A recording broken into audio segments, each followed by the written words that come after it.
নমস্কার বন্ধুরা, আজকে চলে এলাম আবারও কল্যাণী কিচেনে। আজকে রান্না করব পাঙ্গাস মাছ দিয়ে আলু দিয়ে কষা।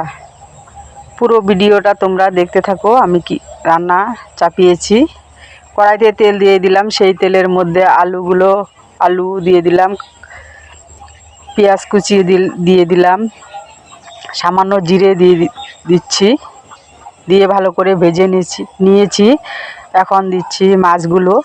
আগের থেকে মাছগুলো একটু ভেজে রেখেছি, মাছগুলো দিয়ে দিলাম। ভালো করে মশলাগুলো ভালো করে লাল লাল করে কষিয়ে নেব। কি সুন্দর হবে, কারণ মাখা মাখা, বেশি ঝোল করব না, সামান্য ঝোল দিয়ে দিলাম।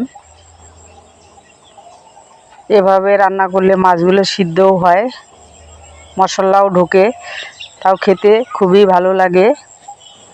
সবজি কষানোর সময় মাছগুলো দিয়ে দিলে খুবই ভালো লাগে।